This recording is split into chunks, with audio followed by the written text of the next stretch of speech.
Saulo Puccini, muito obrigado por estar conosco aqui no InfraCast. É um prazer tê-lo, uma honra, numa agenda tão concorrida, em especial durante a Covid, quando o BNDES tem tido um papel tão importante no enfrentamento dessa crise. Para nós é uma honra tê-lo aqui e podemos discutir um pouco sobre o papel do BNDES na infraestrutura. Bom, Fernando, Isadora, prazer estar podendo falar com vocês aqui. É uma honra também estar aqui podendo fazer parte desse fórum tão legal, tão gostoso de compartilhar ideias aqui sobre infra e sobre um dos temas mais carentes aqui do nosso país, que é sobre desenvolvimento de infraestrutura.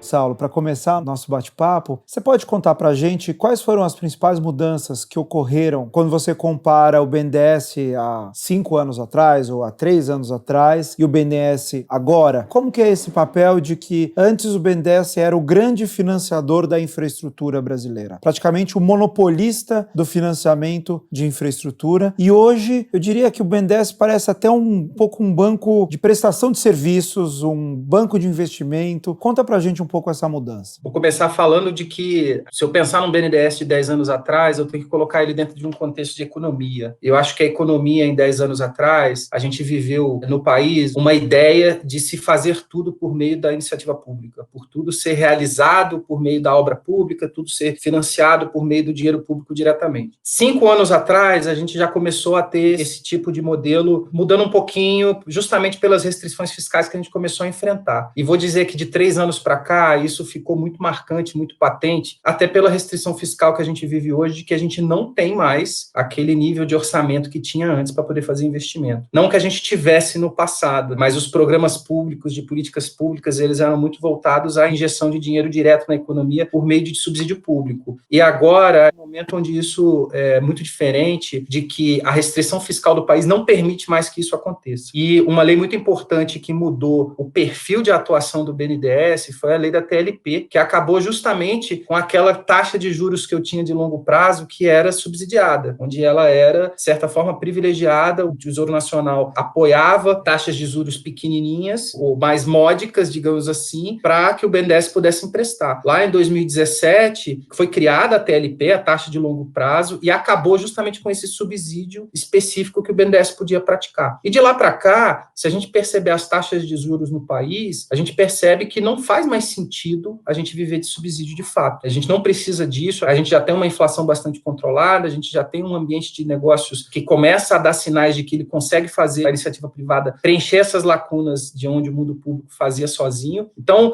um pouco do papel de redimensão de o que o BNDES tem que fazer está associado a essa mudança de perfil da economia macroeconômica aqui no país. A gente mudou daquela época de PAC 1, de PAC 2, alguns programas de logística, onde associado ao projeto que era feito, já vinha uma linha com ponte do BNDES, financiamento de longo prazo do BNDES e tudo isso com taxa subsidiada. Então, ao longo dos anos, de fato, o BNDES, chegamos a ter desembolsos de 200 bilhões de reais no ano. E esses desembolsos a gente está reduzindo para patamares que seriam mais razoáveis naquilo que a iniciativa privada pode preencher essa lacuna. A gente não precisa necessariamente viver de dinheiro público para financiar as coisas. Até porque hoje em dia, e aí já falando um pouquinho de pandemia, esse cenário se mostrou até mais gravoso. Se a gente já não tinha recurso público para vencer o gap de infraestrutura que a gente tem, certamente depois da pandemia a gente mostrou que a gente vai aumentar bastante o nosso déficit fiscal e esse dinheiro vai ter que ser preenchido pela iniciativa privada. O papel que estamos tendo agora no BNDES é ser um estruturador e um grande viabilizador dos projetos de infra. Não necessariamente sendo o único financista. Para deixar claro, quando eu falo que não sou o único financista. Mesmo quando desembolso pouco, eu desembolso 60 bilhões de reais, 80 bilhões de reais com infra. Ainda é um papel extremamente relevante, mas, de fato, a gente está incentivando que a iniciativa privada, o investidor privado, consiga preencher essas lacunas, porque ninguém no mundo público brasileiro vai ter capacidade de financiar todo o gap de infraestrutura que a gente possui. Que bacana. Saulo, não sei se muita gente sabe, mas a gente até se encontrou logo no comecinho, ou um pouquinho antes de a pandemia virar uma realidade, e a gente começou a bater um papo sobre o que seria a nossa entrevista do InfraCast. Naquela oportunidade você nos concedeu deu uma conversa super bacana, contando um pouco da estruturação da atuação de vocês e o que aí na diretoria jurídica vocês estavam viabilizando e fazendo. E foi super interessante quando íamos então gravar o nosso episódio, veio a pandemia e ainda bem que agora estamos juntos podendo ter essa oportunidade novamente. Me conta, o que mudou daquele inicinho da pandemia, você tangenciou um pouco esse tema agora aqui, para agora, né? A Covid, ela se instalou, as prioridades mudaram, como que o BNDES enxerga os próximos passos a partir daí? Eu acho super interessante você colocar a estruturação de projetos como ponto fundamental e fulcral aí da atividade do BNDES, mas me fala o que mais mudou depois da pandemia. Qual é o olhar para os próximos passos? A gente está falando de poucos dias e de uma reversão de quadros em nível mundial. Investidores, países,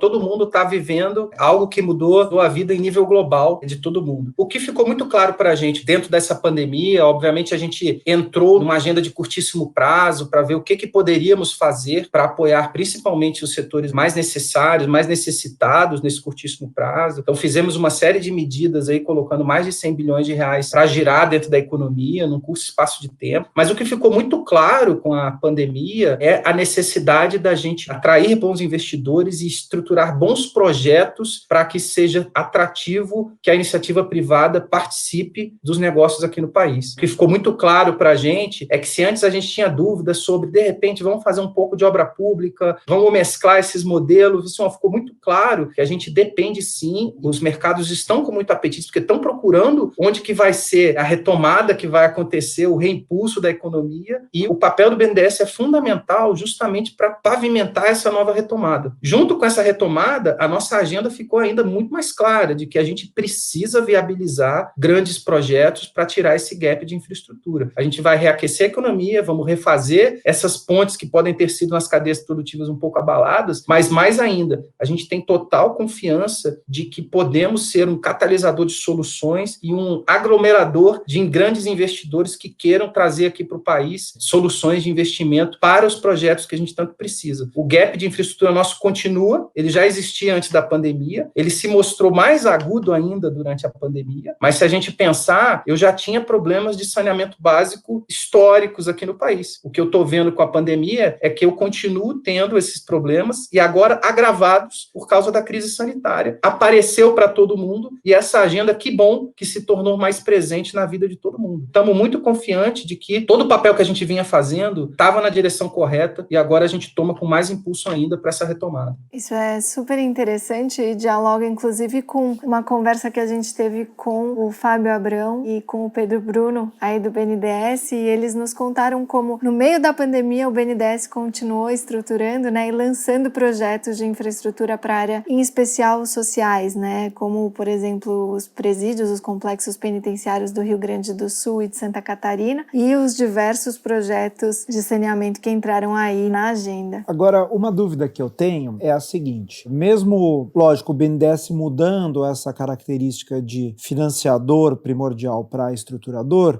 você mencionou que ele ainda continua emprestando. Imagino que ele esteja emprestando de maneira mais seletiva. Agora, existe uma política do BNDES de agir, de financiar projetos que sejam menos atrativos à iniciativa privada? Existe esse processo de priorização, de, por exemplo, identificar alguns projetos que vocês veem, olha, o risco aqui a iniciativa privada não está disposta a comprar, o BNDES talvez esteja disposto a comprar esse risco, ou isso não é um ponto colocado? E uma segunda pergunta é, que tipo de outros mecanismos, eventualmente, por exemplo, a parte de garantias ou de seguros, que outros mecanismos, eventualmente, o BNDES está pensando em se engajar para facilitar a financiabilidade da infraestrutura? Essa é uma pergunta super interessante. Ela me permite aqui explorar um pouquinho esse reposicionamento estratégico que a gente colocou aqui para o BNDES, muito alinhado a uma métrica que a gente chama de propósito. A gente tinha, ao longo dos anos, uma métrica de resultado pautada em desembolso financeiro. Quantos bilhões eu estava colocando na economia? Essa era a minha meta, essa era aquilo que eu perseguia. A gente hoje tem uma meta de buscar aonde a gente causa mais impacto para a sociedade brasileira. Então, pensando como somos um banco de Estado, um um banco apolítico, um banco de desenvolvimento que tem uma atuação voltada para o longo prazo, para projetos que sejam estruturantes para a nação, a gente hoje tem uma visão muito clara de que eu não preciso competir com a iniciativa privada, eu não devo competir com a iniciativa privada, eu devo ajudar o Estado brasileiro a conseguir chegar no propósito de desenvolver aquilo que ele precisa. O Estado brasileiro não precisa de desembolso de dinheiro, o Estado brasileiro precisa de saneamento. A gente não precisa de mais gasto público, eu preciso de rodovias e de modelos de logística que funcionem. Então, dentro desse desiderato, é que a gente começou a desenvolver métricas de onde a gente tem o maior impacto social. E dentro desse maior impacto para a nossa sociedade, a gente usa um portfólio diferente de alternativas financeiras que a gente pode lançar a mão. O que antes era eminentemente operações de crédito, fazer desembolsos diretos com grandes players em grandes projetos, hoje a gente vê o modelo de estruturação como um viabilizador de diversas outras soluções. Eu não vou deixar de ser um grande financiador naqueles projetos onde a iniciativa privada não veja risco suficiente para tomar, você colocou bem, naquilo onde possa existir algum gap de credibilidade, não seja atrativo para que o mundo privado financie sozinho, mas o BNDES pode ser um grande financista que dê credibilidade, que ancore, faça um pedaço desse projeto, mas que não necessariamente financie ele todo. E pensar outras soluções financeiras, como a utilização do mercado de capitais, a emissão de títulos e valores imobiliários diferenciados, que diversifiquem essa forma de acesso. Eu consigo, não só por meio do instrumento de crédito, que é um instrumento que a gente vai continuar fazendo, com um grande volume, como o BNDES sempre fez, mas a gente quer modular isso para que a gente seja mais seletivo em atuar onde existe mais impacto social e aonde o investidor privado pode ser que não tenha tanto arvoramento para colocar o seu dinheiro. O que é mais importante para a gente, de novo, é levar água para a população, é levar saneamento, é levar iluminação pública, é melhorar a eficiência da logística, dos modais de transporte. Esse é o nosso propósito principal agora e a gente vai perseguir isso com diferentes formatos que possamos fazer. E aí, também nessa linha, que a gente pensou em outros modelos onde a gente podia atuar como modelo de garantias. Muitas das vezes, o que está faltando não é dinheiro, não falta dinheiro, o empresariado tem dinheiro, existe um nível de liquidez muito grande hoje no mercado, mas o apetite a risco não comporta que as pessoas invistam, principalmente em projetos de longo prazo. A gente agora, no meio da pandemia, não sabe como é que vai saber exatamente daqui a um ano. Você imagina o grande investidor que tem que apostar em projetos de longo prazo. E aí, nessa esteira, que o BNDES entra e vai entrar como um mecanismo que pode prover garantia para esses projetos. Não necessariamente colocando dinheiro diretamente, mas sendo um player muito relevante que vá mitigar riscos para que isso seja atrativo para a iniciativa privada. E aí a gente vai permitir que o dinheiro do investidor sério, do investidor que quer atuar nesse propósito de financiar algo que vai fazer muita diferença para o país, ele vai conseguir colocar o seu dinheiro mensurando bem esse risco e a iniciativa privada tocando esse projeto, não sozinho, mas com o seguro do BNDES, que vai permitir, inclusive, que eu alavanque mais recursos, porque eu não preciso colocar R$1 de dinheiro. Eventualmente, como eu estou alavancando por meio de outros modelos, eu consigo colocar R$1 aqui em garantia, que vai me permitir 5, às vezes R$10 em investimento. Então, hoje a gente olha, por exemplo, a nossa carteira de projetos, e eu fico muito feliz de saber que eu tenho, por exemplo, em torno de 70 projetos em diferentes níveis, em que eu não estou medindo quanto de desembolso o BNDES vai fazer. Eu estou querendo medir quanto de CAPEX, por exemplo, eu vou atrair, quanto de novos pontos de iluminação que eu estou criando, quanto de novos modais que eu estou permitindo, quanto de melhoria da infraestrutura brasileira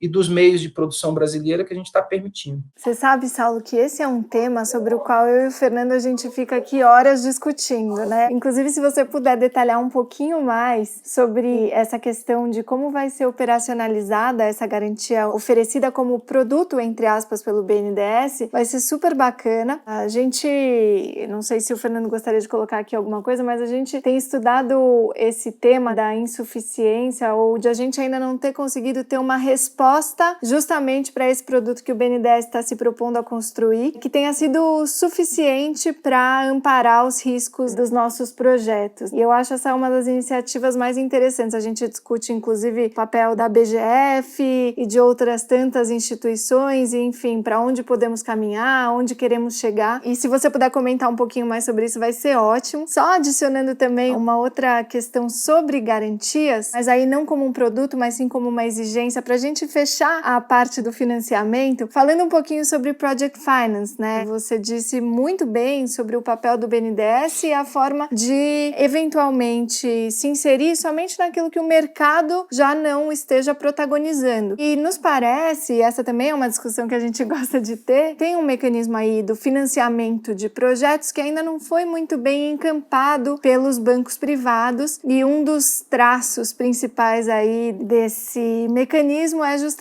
as garantias que são exigidas dos patrocinadores, né, dos acionistas no momento da tomada do financiamento. O BNDES está pensando em alguma coisa no sentido de tornar os financiamentos tradicionais mais parecidos com financiamentos de projetos, com o tal do Project Finance? Essa é uma pergunta que a gente adora debater. Existem uma série de mudanças estruturais que a gente pode começar a impor ou a começar a aplicar dentro do mercado financeiro brasileiro, e a gente entende que o BNDES pode ser um impulsionador muito forte disso. Falando um pouquinho sobre o produto de garantias, é algo que a gente ainda está gerindo, testando o mercado para ver como é que isso poderia ser a melhor forma de ser implementado. Alguns programas a gente desenvolveu para a pandemia, mas pensando aí em sermos um veículo da política pública do Tesouro Nacional, gerando uma forma de seguro de crédito ou de garantia de crédito, mas especialmente pensando em micro e pequenas empresas. Mas quando a gente vai para o mundo dos grandes projetos, dos grandes players de infraestrutura, a gente percebe sim que aqui no país existe uma deficiência que em outros países isso pode ter sido suprido com algumas instituições multilaterais, alguns outros instrumentadores, onde eles veem sim que o mecanismo da garantia ele pode ser tão ou mais eficiente do que o financiamento direto, porque ele justamente permite aquilo que eu comentei há pouco, que é alavancar recursos, você trazer mais gente ainda, mitigando o risco do projeto, você tem mais gente que queira investir nesse tipo de coisa. E é um momento muito oportuno, principalmente pensando que as taxas de juros no país não são mais aquelas taxas de juros de 15, 16, 20% ao ano. Eu gosto de brincar que uma das coisas que o Brasil mais exportava era a taxa real de juros. Então, qualquer investidor que queria vir no Brasil, ele vinha, comprava título público, colocava um pijama, esperava o tempo passar, ele ganhava 16% de taxa ao ano. E essa é uma realidade que em pouquíssimos países que tenham o nível de credibilidade que o Brasil tem, isso não existe em nenhum país com economias desenvolvidas. Nossas taxas de juros hoje, nossa taxa básica de juros está em patamares historicamente baixos, e esse tipo de solução da pessoa querer investir, comprar títulos e não correr risco algum, ele não existe mais aqui no Brasil. Em contrapartida, como o Brasil é um gigante, é um país imenso, e que existe uma necessidade de investimento muito clara, tem muito investidor mundo afora que olha o Brasil como uma imensa oportunidade, que basta dar segurança jurídica, credibilidade e razoabilidade naquilo que a gente está desenhando, que a gente consegue atrair muita gente que quer investir aqui no país. Esse é um aspecto importante, embora o BNDES possua algumas iniciativas do passado, a gente está modernizando isso e queremos sim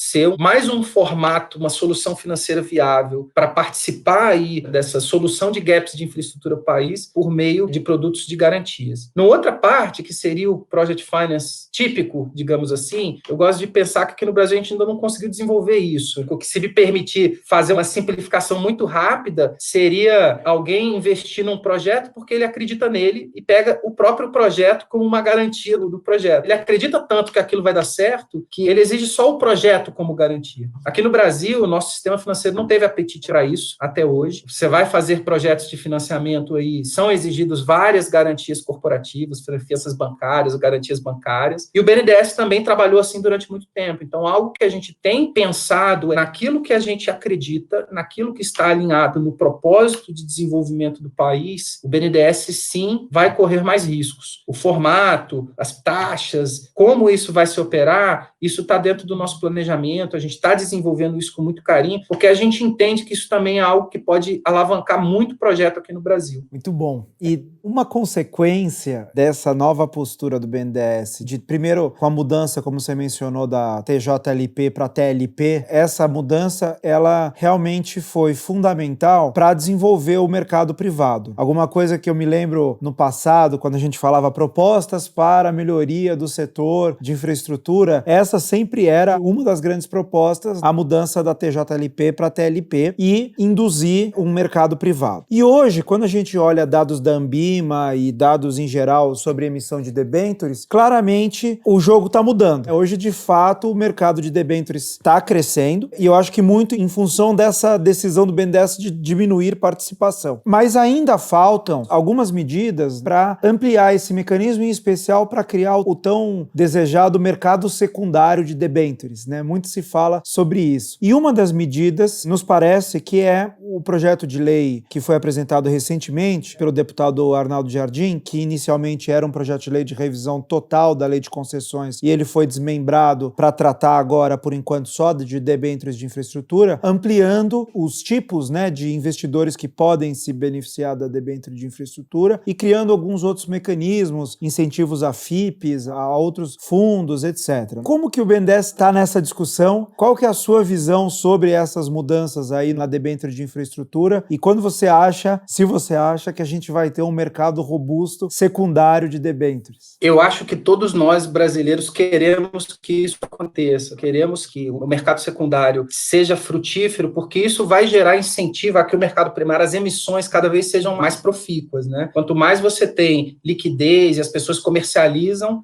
melhor se aposta no instrumento de mercado de capitais como a debênture. A gente está conversando muito com o Congresso em relação a essas debêntures de infra. A lei de debêntures incentivadas, posso dizer que ela foi um sucesso, porque ela permitiu que o investidor pudesse apostar no país também. E ela criou alguns mecanismos para que a pessoa física, por exemplo, começasse a participar do mercado, começasse a apostar também, não somente utilizando o mercado de ações, mas podendo também utilizar o mercado de títulos de debêntures. Eu acho que o projeto de lei, a gente vê com muitos bons olhos, acha bem interessante, porque ele vai criar um mecanismo de repente, alavancar ou de exponencializar um pouquinho do que foi a debênture incentivada. A debênture incentivada criou o benefício muito para o lado do investidor, poder ter isenção tributária, etc. E agora pode-se ser que uma solução boa seja que o próprio emissor, a empresa de infraestrutura, por exemplo, o grande player que queira emitir, captar recursos no mercado, que ele tenha incentivos também, porque ele é o destinatário desse levantamento de recursos. E aí o que é legal a gente pensar que isso está tudo dentro de uma estratégia coordenada, concatenada, que não envolve só o BNDES, que envolve uma política setorial, ampla, onde está se pensando, em conjunto com o Congresso, medidas que você pode destravar por diferentes frentes. O BNDES já pensava muito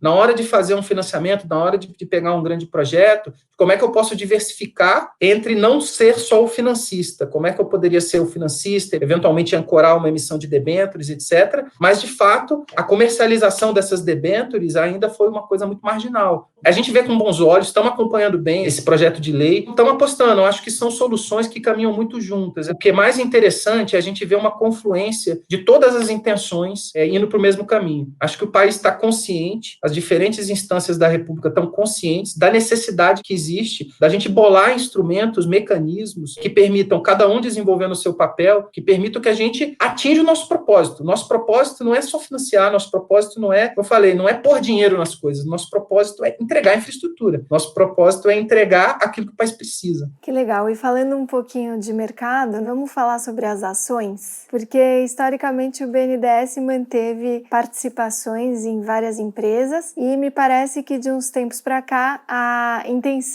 foi mudar um pouquinho essa lógica e eventualmente fazer inclusive desinvestimento, né, e alienação dessas participações. Então conta um pouquinho pra gente de como está sendo tocada essa frente, Saulo. E também, se é uma ideia de completo desinvestimento, quais seriam as exceções para esse processo? Aonde que o BNDES manteria participação, o BNDES Par manteria participação? Essa não é uma pergunta tão trivial. O que eu posso afirmar, e essa eu vou ter algumas restrições para poder conversar a respeito, é que a gente pensa a BNDES Par, o nosso braço de participações, como mais um instrumento dentro desse propósito que eu estou falando. A gente quer levar solução, levar aquilo que o país está precisando, por diferentes modelos de instrumento financeiro. Há um tempo atrás, o BNDES, por meio do seu braço de participações, foi um grandíssimo investidor setorial em alguns setores, e acabou criando a carteira de participações, que, a nosso ver, hoje já está maduro o suficiente para que o dinheiro do BNDES não precise mais apoiar. Então, eu tenho algumas grandes empresas que já têm maturidade o suficiente, que já possuem nível de liquidez e robustez suficiente para ela se tocar sozinho. O BNDES cumpriu o seu papel e agora eu acho que, naturalmente, a gente encerra um ciclo desinvestindo de algumas empresas onde não existe mais esse propósito da gente continuar com participação. Isso é um ciclo, não dá para a gente dizer como que será a partir de então. A gente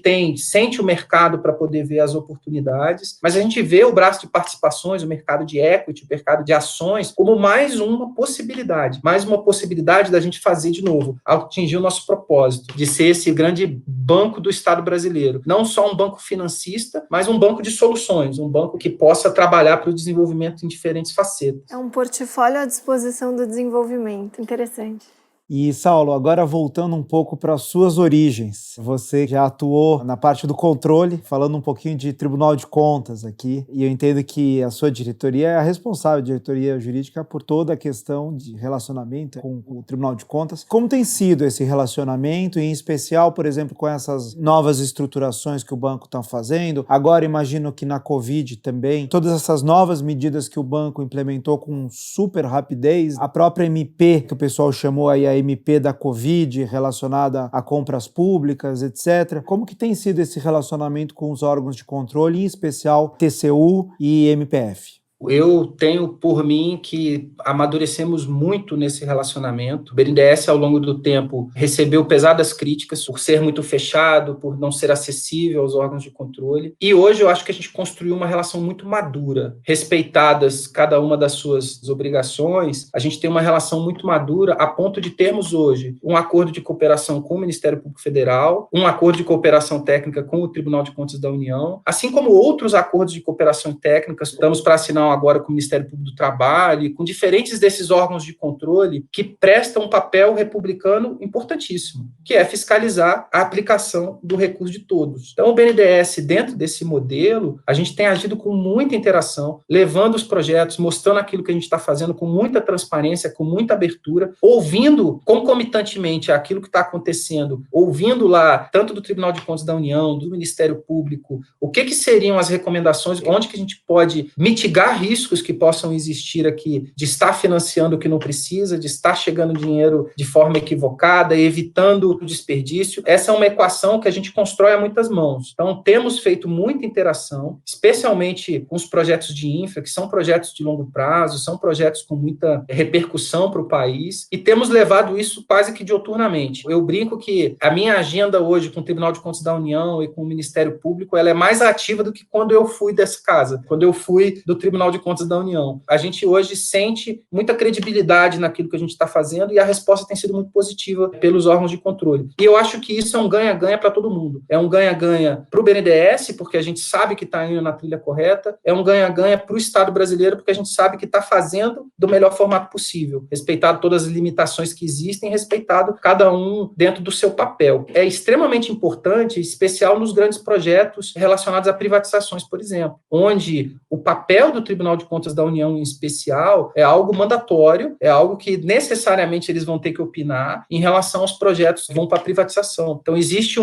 não só uma agenda constante, mas uma agenda até, inclusive, por meio de algumas regulações, onde a gente vai fazendo essa interação constantemente com eles. A resposta tem sido muito boa, é interessante ver que o mercado vê com muito bons olhos, porque depois, quando a gente põe o projeto na rua, é um projeto, de certa forma, que foi preliminarmente conferido em relação aos seus riscos. Eu queria te fazer mais uma pergunta, fica super à vontade para responder. A gente viu o protagonismo do BNDES, como você mesmo falou aqui no começo do nosso bate-papo, em adotar e promover uma série de medidas para o atendimento da Covid durante a crise. E houve também um protagonismo do BNDES que compreende muito bem esse ambiente de diálogo com as concessionárias, né, e participa ativamente desse ambiente de diálogo, afinal de contas, historicamente, é o financiador de uma série série de concessões e rapidamente também foram anunciadas medidas de, entre aspas, socorro a essas concessionárias e a prática do standstill para algumas delas, em especial aquelas que sofreram mais, como, por exemplo, aquelas do setor aeroportuário. Você pode contar um pouquinho pra gente como que isso funcionou, vem funcionando, enfim, como é que foi essa decisão? E também, para te dizer, a gente vai fazer uma série de entrevistas sobre os setores e vamos começar com o setor aeroportuário e as perspectivas para a saída da crise. Então, eu acho que essa é uma pergunta que dá um gancho interessante para as nossas próximas entrevistas. Essa pergunta é interessante. Eu vou explicar um pouquinho como é que, quando começou a pandemia, qual foi a primeira coisa que a gente pensou. E é sempre importante a gente lembrar do nível de estresse que existe em relação ao tão agudo é a pandemia.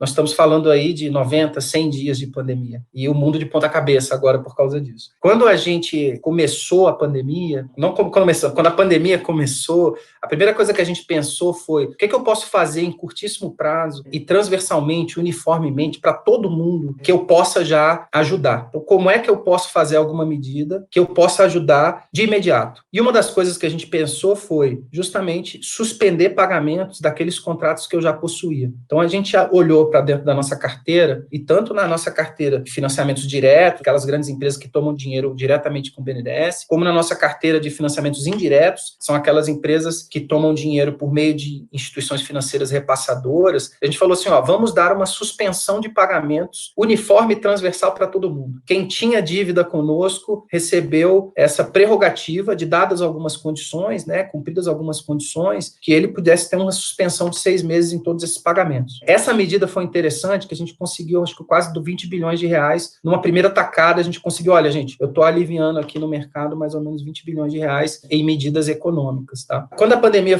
à medida que ela foi evoluindo, a gente, em comunhão de esforços aí com as instituições de planejamento da economia, com o Ministério da Economia, com os outros bancos públicos, a gente começou a ver aonde que cada um deveria atuar e aonde que ia precisar de um olhar com cuidado, um olhar mais específico, né? Obviamente, o setor de saúde era um que era claro para todo mundo. Então, eu acho que todo mundo saiu fazendo medidas específicas para o setor de saúde. Nós colocamos, por exemplo, linhas específicas para o setor de saúde, com várias flexibilizações de garantia, mas alguns produtos que já tínhamos, nós fizemos algumas simplificações justamente para ele poder sair mais rápido. Mas quando a gente começou a pensar para os setores que foram ficando cada vez mais debilitados, a gente foi vendo aonde que tinha uma maior necessidade de atuação de cada player. Alinhado aí com o Ministério da Economia, dentro de um fórum bem amplo com os bancos públicos, a gente começou a conversar que setores seriam esses prioritários onde a gente deveria começar a atuar. E um deles foi justamente o de transporte aéreo de passageiros, né? A gente pensar nas companhias aéreas brasileiras, a gente teve uma restrição de malha mais de 95%. Então, os números da ANAC, por exemplo, mostram aí para a gente que o nível de demanda caiu muito abruptamente, e isso para empresas que no mercado estava muito ativo, e empresas aéreas em geral, elas não são donas das aeronaves, elas não são empresas com grande fôlego de capital, a gente começou a ver que essa queda de demanda fazia com que elas entrassem num colapso. E começamos, sim, coordenado com os outros órgãos, coordenado com os outros bancos, começamos a organizar modelos de solução que pudessem ajudar na recuperação dessas cadeias produtivas. Uma premissa que a gente adotou muito claramente, a gente não quer ações de auxílio específico a empresas. Eu vou fazer ações setorizadas para todos os players que estão naquele segmento e que precisam desse tipo de solução. Aqui no caso do brasileiro, a gente tem todas as companhias aéreas, a gente ofereceu o mesmo tipo de solução, precificada a mercado, porque também pensamos que não é o momento, a gente não pode também se enganar e pensar que vai ser o dinheiro público que vai resgatar tudo. Soluções orientadas a mercado, dentro de um contexto setorial, o que a gente pode fazer para manter essas cadeias produtivas, preservar essas cadeias produtivas, e o setor aéreo é uma que a gente vem desenhando aí, junto com as empresas, possíveis soluções. Outros modelos que a gente está usando são modelos que estamos empregando bastante criatividade para poder botar de pé. É um momento difícil, mas eu acho que o BNDES tem esse papel importante de, nas cadeias produtivas, ter essa visão, inclusive um pouco anticíclica, de poder atuar onde, de repente, não existe apetite para a iniciativa privada manter. Esse é um pouco do manter as cadeias produtivas, justamente porque a gente vai ser o ramp-up para essa retomada. Então, vamos atuar sim, mas vamos ser seletivos no formato que a gente atua. A gente não pode ser um hospital de empresas, não pode cometer alguns erros do passado. No momento em que o mercado está punindo, nesse momento a gente entende que é uma medida completamente extremada, fora do controle de todo mundo, mas a gente tem que pensar que o mercado se reinventa. E não pode ser o dinheiro público que seja esse hospital vital para ajudar todo mundo. Então, o BNDES está pensando em soluções, mas em soluções precificadas a mercado e que sejam soluções setoriais e não que a gente seja um socorro. Esse é um pouquinho do que a gente pode falar isso sobre o setor aéreo, junto com outros setores, tá? Junto com outros bancos, com a iniciativa privada, uma solução, por exemplo, para o sucrocolher, alguns outros setores econômicos. Estamos desenvolvendo agora, por exemplo, uma medida de crédito âncora, que vai ser importante para que a grande empresa possa tomar dinheiro com o BNDES,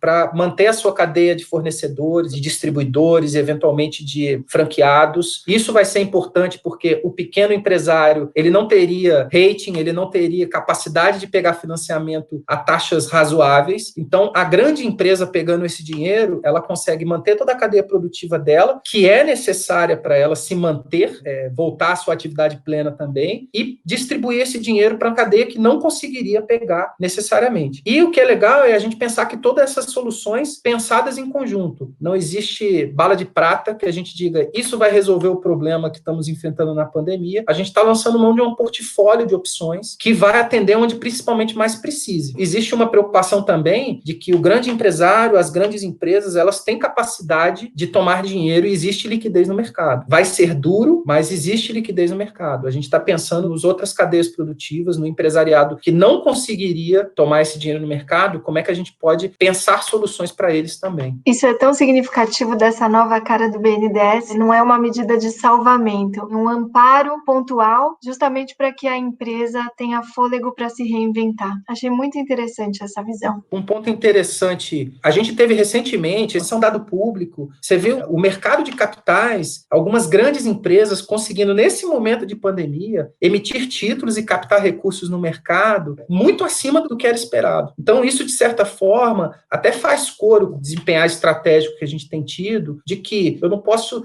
ter medidas assodadas de sair ao salvamento, ou sair ao socorro de quem pode, eventualmente, conseguir uma solução por conta própria. O que é o melhor para o país? É isso que a gente tem que pensar. Ele desenvolve o mercado, ele desenvolve o amadurecimento do mercado brasileiro e tira um pouco dessa dependência de que o dinheiro público vai salvar todo mundo, que vai salvar todas as empresas. Então, é interessante porque, muito recentemente, a gente viu algumas grandes empresas que conseguiram fazer emissões muito significativas no mercado brasileiro, mesmo durante o momento de pandemia. Então, isso é um ponto para a gente ficar refletindo, inclusive sobre a gente precisa ter esse nível de apoio mesmo. É claro que a gente vai atuar para manter aquilo que o país mais precisa, mas a gente tem que também ter coerência de que se eu gasto todo o recurso, medidas específicas de resgate, amanhã eu não vou ter esse recurso para fazer o que a gente tanto precisa. A gente precisa pavimentar esse desenvolvimento brasileiro. E isso vai ser feito com esse mesmo recurso. Então, ter essa seletividade e deixar que o próprio mercado atue onde ele consegue, mesmo durante a pandemia, é uma orientação muito válida que a gente vem seguindo. Eu estou adorando que você está dando vários ganchos para as nossas próximas entrevistas. Isso está sendo o máximo. A gente vai entrevistar a B3. O que você falou, acho que vai ser um ponto de partida muito interessante. Obrigada por essa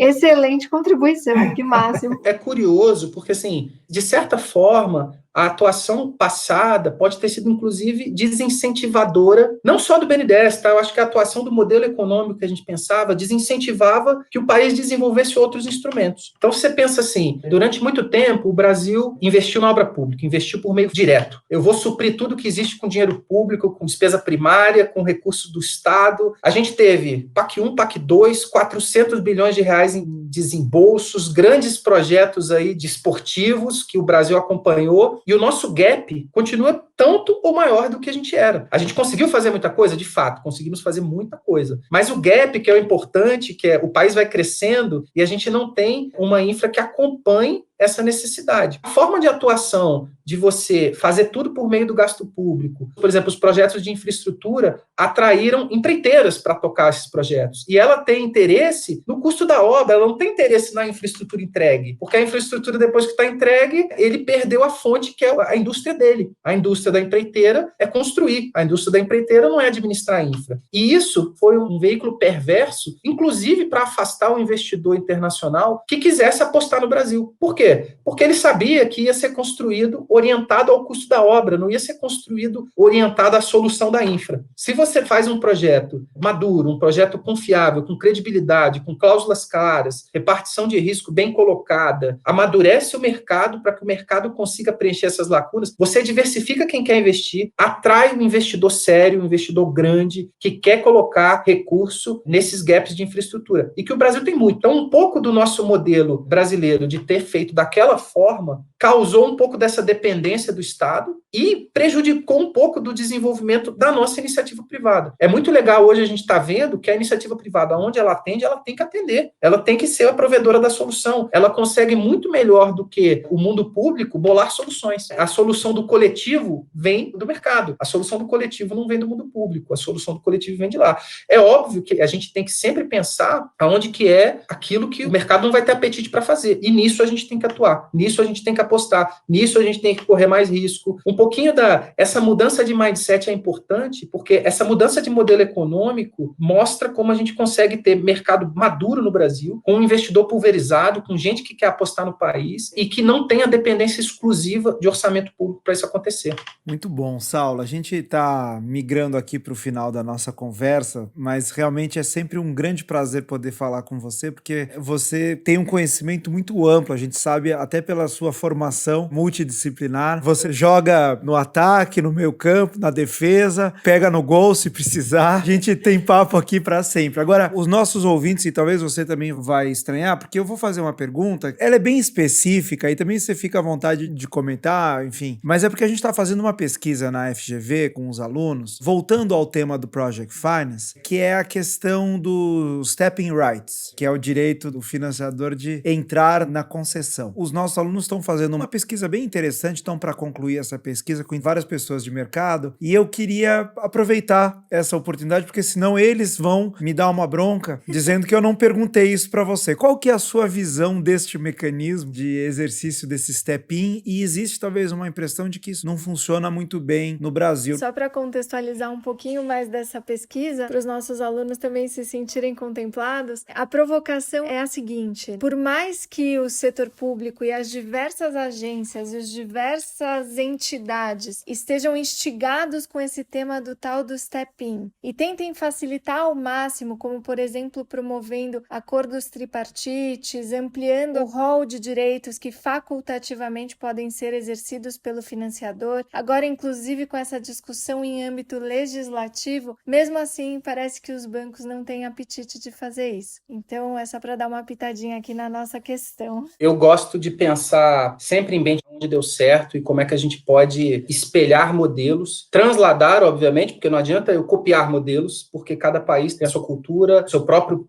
formato de enxergar instituições. Sobre modelagem de modelos de concessão, eu acho que existe aí um fórum de debate muito grande que a gente poderia fazer, muito rico. O país, eu acho que ele é carente daquilo que eu chamaria do pacta sunt servanda, de você estabelecer cláusulas e condições e critérios e que isso vai reger, de fato, o relacionamento ao longo do tempo. A gente é muito orientado como se resolver ao longo do tempo um contrato que começa torto. A gente é muito orientado a investir na solução ao longo do tempo de algo que não ficou muito claro e não ficou muito bem desenhado em termos de cláusulas e condições contratuais. É interessante que o modelo de stepping right pode ter sido pensado, e aí eu vou fazer aqui uma ilação muito pessoal, nunca refleti tão agudamente sobre isso, porque a gente vive hoje casos concretos de situações onde isso está sendo necessário. E esses casos são muito emblemáticos porque são os primeiros casos que o país está vivendo. A gente não possui precedentes, a gente não possui jurisprudência farta, a gente possui casos concretos onde a gente está aprendendo. E a gente tem visto como isso pode ter, o mecanismo de stepping right pode ser um mecanismo adverso de inserção de risco. Ao mesmo tempo, onde eu tenho que pensar em como, principalmente naquilo que existe aporte de dinheiro público, concessão patrocinada, a gente tem que pensar no mecanismo também como é que eu preservo o investidor, para que ele efetivamente possa acompanhar o desempenho da concessão, que a concessão esteja sendo usada no melhor propósito da concessão e não para desenvolver o acionista, o proacionista conseguir o maior resultado daquilo. Eu acho que é um mecanismo válido, queira ou não, a gente lida com ele, hoje é uma realidade no país, merece uma reflexão como válido vários desses mecanismos, mas é um mecanismo que a gente tem que pensar talvez com uma parcimônia, porque ele pode estar sendo também uma variável de mais risco dentro da concessão do que benefício. A gente está aprendendo com as nossas concessões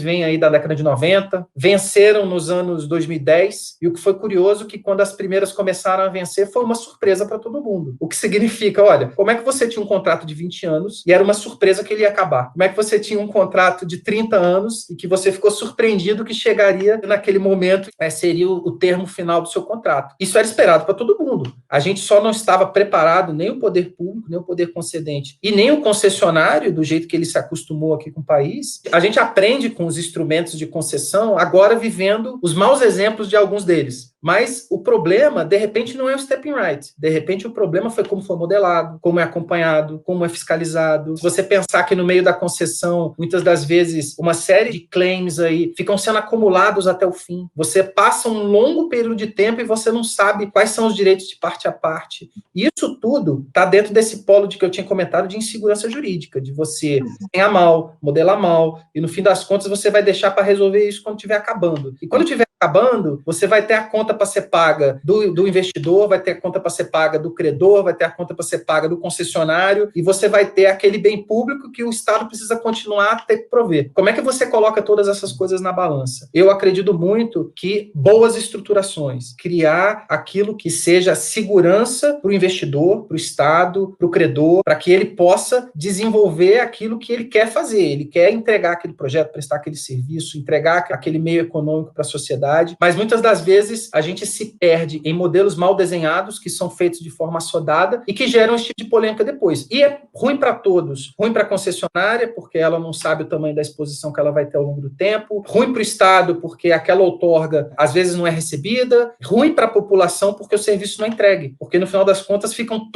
perdemos todos com esse tipo de modelo que aposta na controvérsia. O mais importante para mim é a gente pensar como é que eu desenho bem, como é que eu estruturo bem. Coloco uma coisa de pé que seja rentável e sustentável ao longo do tempo. Isso vai levar, inclusive, ao amadurecimento do nosso mercado, vou dizer, do nosso mercado de arbitragem, do nosso mercado de judiciário, das pessoas entenderem que os contratos são feitos e desenhados para serem seguidos. É importante isso estar muito claro. A gente não pode ter soluções contratuais ao longo do tempo. Isso é péssimo. Isso é um convite para a gente nunca ter segurança, nunca atrair grandes players, grandes investidores que queiram colocar dinheiro no país. Caramba, olha, ficou melhor que a encomenda.